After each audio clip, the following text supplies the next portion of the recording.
Hello football fans and welcome to SVM's Blitz. I'm assistant sports editor Christopher Heimerman, feeling very lonely in Blitzland this week.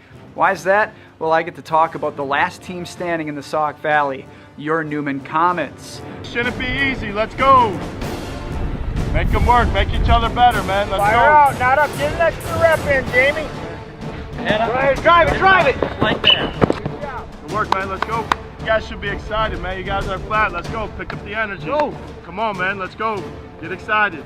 Checking in at 10-1, the 5th-seeded Comets are going to hit the road for the second time in the postseason, heading to Momence to take on the 7th-seeded Redskins, who check in at 8-3. Now, I know Newman head coach Mike Paposi is going to hate me for this, but I'm going to go ahead and say it. Newman looks good enough to cash in on the 5th title in the program's rich football history. On the other side, well, the Redskins, they're sort of playing with house money right now, considering the fact that a lot of people wrote them off before the season started. They knew that they were going to go into the season without their star running back, DeAndre Wright, who was declared out for the season with an injury.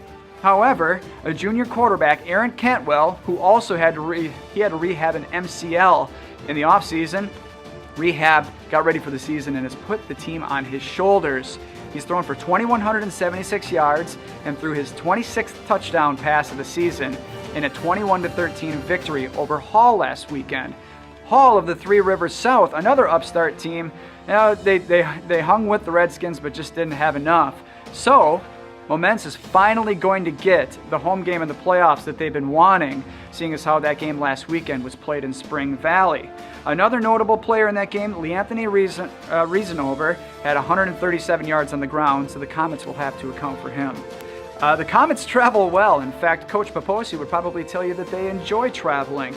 The worst news, whereas the Comets in seasons past might have been really stout against the run coming out of the Three Rivers North, formerly known as the Big Rivers, maybe they struggled a little bit with the pass. They don't get to, cut their teeth on it during the season. Maybe they didn't have the D-backs for it. This year, very impressed with Newman's secondary. Held a very pass-happy Fieldcrest team in the first round of the playoffs to 18 yards.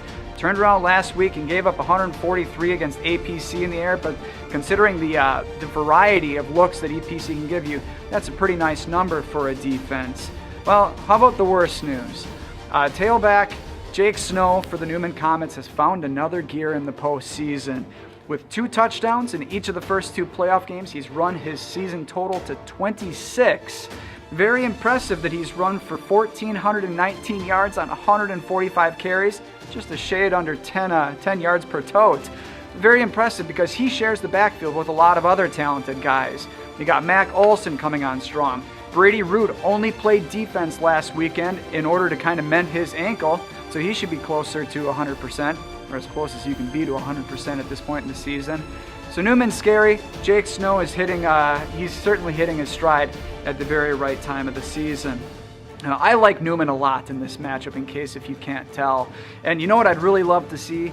I know Coach Paposi is going to hate me for looking ahead, but I'd love to see a matchup with Mercer County next weekend. They got to get past Farmington this weekend.